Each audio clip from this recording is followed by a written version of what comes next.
Visioning is aligning yourself in consciousness with the presence of God, not trying to make anything happen, not trying to visualize. Like when we started the Agape Church, a group of individuals came together with the charge of being the kind of church we would want to go to. Not making a church or starting a church or going out and doing a lot of things. The work was an internal work of trying to be it. Knowing that you can't have anything that you're not willing to become. It's impossible to have anything that you're not being in consciousness anyway. So we dedicated ourselves to being receptive to the highest possibility of the Agape Church of Religious Science, the highest possibility, the highest potential. We were in Santa Monica, where this group of people that's there. What is the highest possibility in the mind of God for this church? In other words, what does God's church look like here? Rather than what we want to happen. And so what we did was, we meditated and we would align ourselves as best we could with the energy of unconditional love. And we worked on ourselves on that. A lot of us didn't like each other. On a personality level, we didn't care. After a while, there was love. And we began to ask the question, what does the Agape Center of Truth, what does the Agape Church of Religious Science look like? What is the highest possibility? And we would go into meditation. And we would not judge what came through. Symbols, ideas, pictures, sounds, voices, and we began to record them. And then the second part of and we dialogued about it, and a theme would come out of this process. And what was uncanny is individuals that would later come into the group without being there would pick up on the same picture sometimes.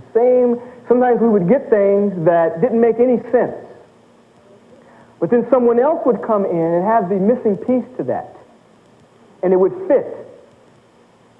And we began to get a feeling and a sense of what the possibility was, what it was.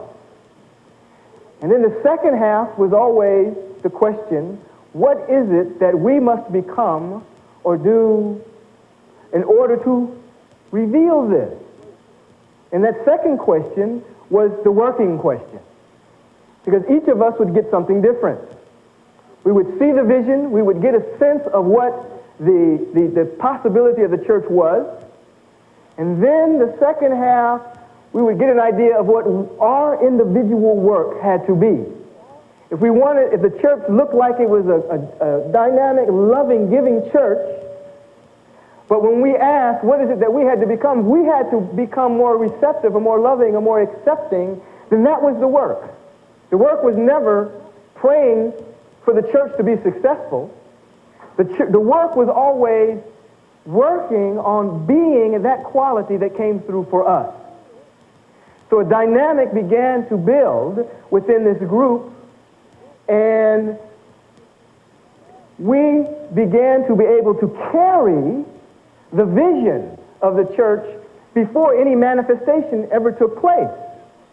It was just each of us, if you were to talk to any of the individuals in the group, they would be living the vision because they were working on themselves. And then at a certain point, we were all guided to move into action as to what to do to bring that into manifestation. Now in that process, people who wanted to just move into action first dropped out of the group. People who were bored with that process, who wanted to go up and put, advertisements and put things on billboards, and we'd have in church and all that kind of stuff. First, they got bored with that process. So what we were left with was a group of individuals who were willing to do internal work, which is all your textbook is telling you to do. The whole textbook is nothing about, all it's about is prayer and treatment. That's all it's about. Right?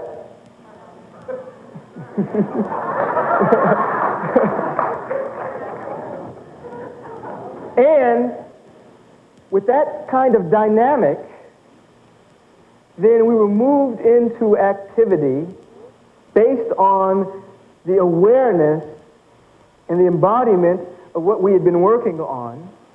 And so we were already carrying the church.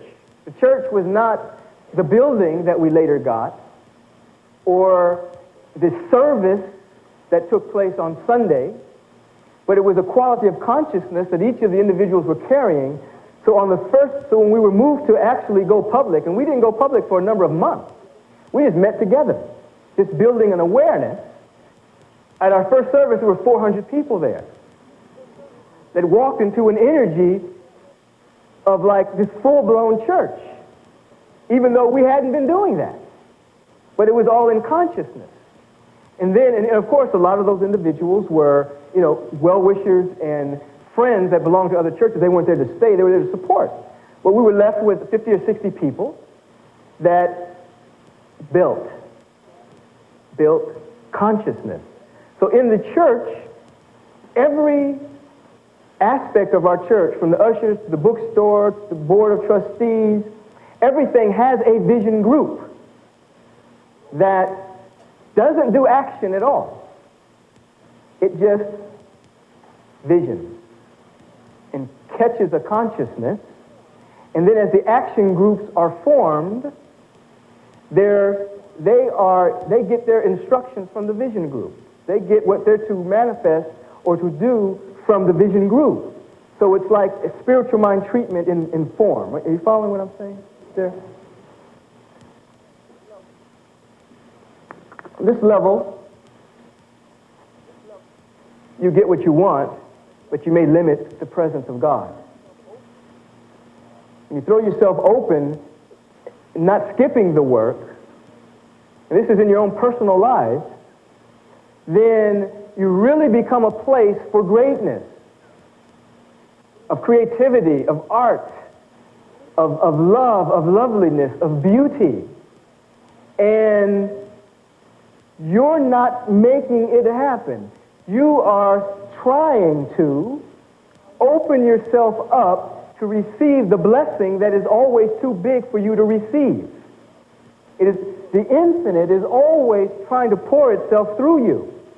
And our role is always seeking to understand that, align ourselves with it, and we're always expanding to reveal that which is always too big for us to reveal. Always too big. So we're always growing, always expressing. There is no retirement. There is no old age. There's no stopping. There's always creativity. Always, always, always. And it's wonderful. Fantastic. We're going to, it's 9:30 already.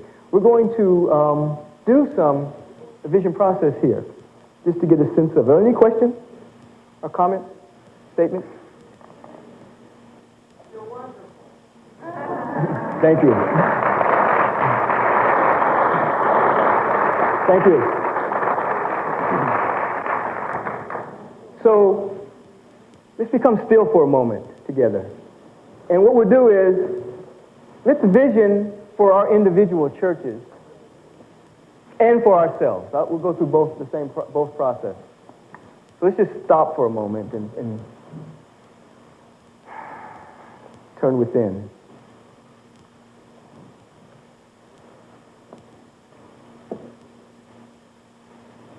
Just take a deep breath with me. And allow the body temple to relax.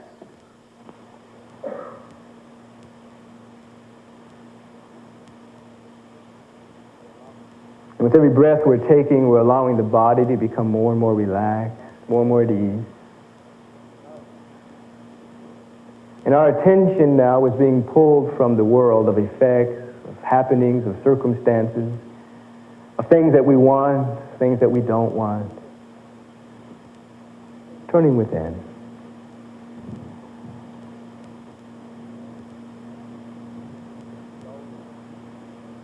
And as we always like to do, we like to get a sense that we're undergirding everything that we do. The foundation of all our work is the divine givingness of God, is the energy of unconditional love. So just for an instant, get a sense of that.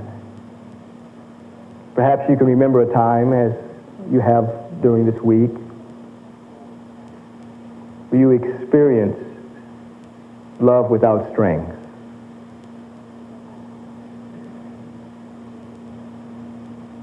You were able to receive it, you were able to be in it, you were able to radiate it. And just with this next breath, allow for that awareness to multiply in your consciousness.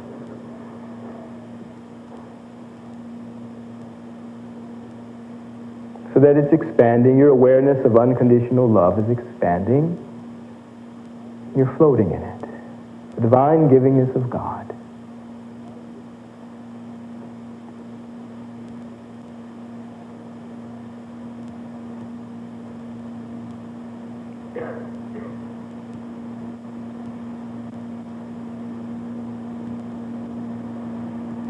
This next breath, allow it to expand even more.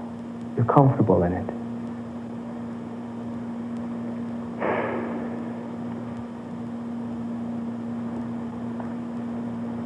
And sensing our oneness with this presence of unconditional love. And being keenly aware that there is a perfect spiritual pattern back of everything. There is a divine ideal. There is in the mind of God the highest potential of any divine ideal. Just as the acorn carries within it the divine ideal of the oak tree. There is a divine ideal of our particular center of truth, our particular church.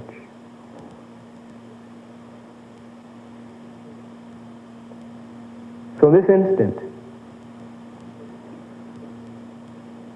I'm saying and we're saying, Father, Mother, God, we are open and receptive to the highest possibility, the divine ideal of the church that I belong to. What does it look like? What does it feel like? What does it sound like? What does it smell like? What are its attributes? I am receptive to seeing it.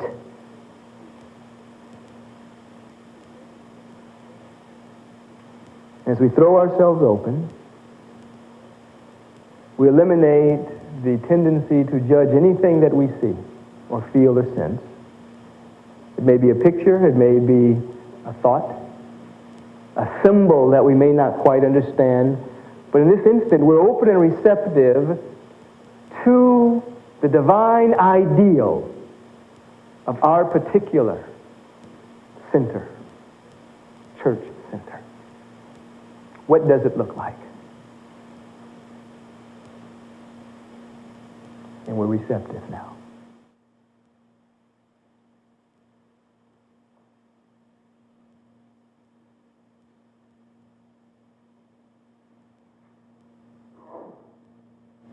We're open.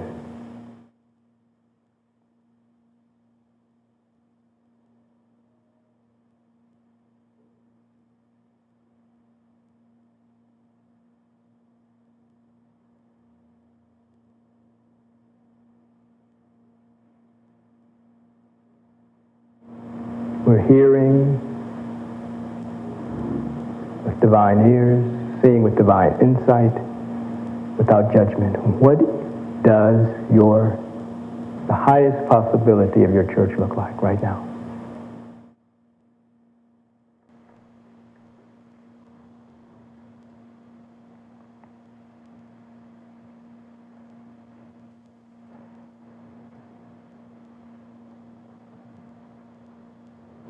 What does it feel like?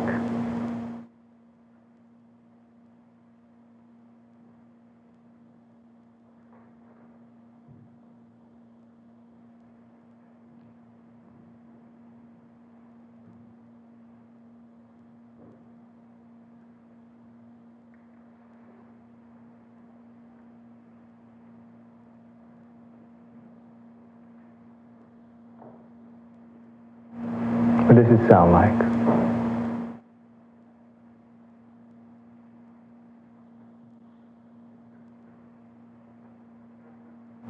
Perhaps a symbol is coming. We just remember it.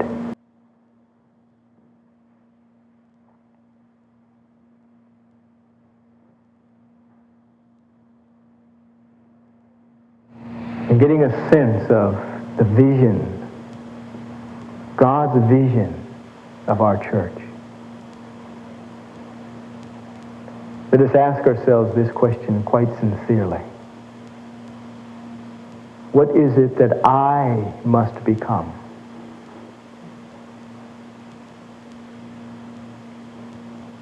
to reveal what I see,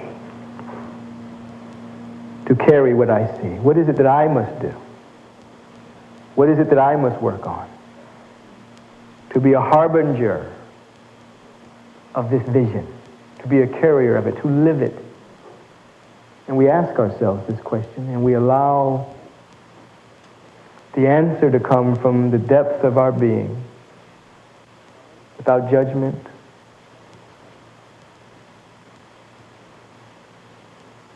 but with a degree of sincerity and honesty. Where must I grow?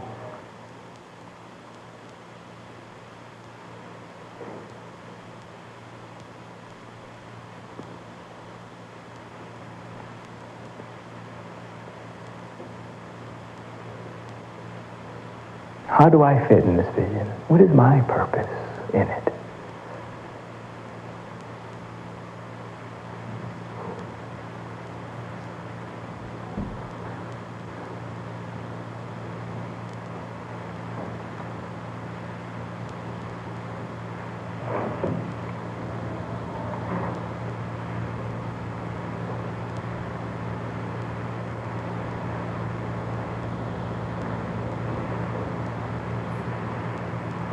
And as we allow for the answer to come to us, we remember it. It becomes what we work on for ourselves. Perhaps we need to be truly more loving, accepting, forgiving, or giving.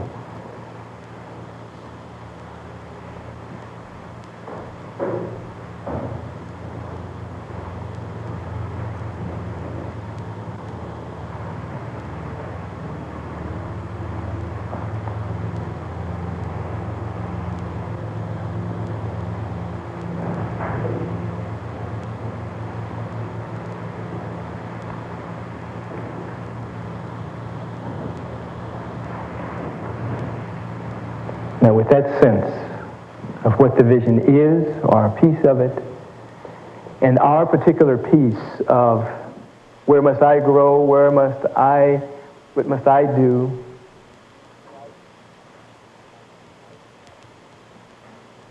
to establish the unconditional love, we just bless our church, surrounded in divine love and perfect peace, beauty and abundance. We give thanks for what we have seen and witnessed. Give thanks for our marching papers.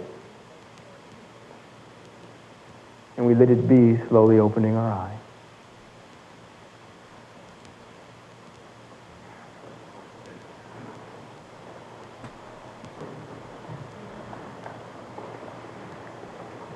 And just so that you can anchor that, just turn to someone, just get with somebody, and share your vision of what you've seen and the area of your own growth.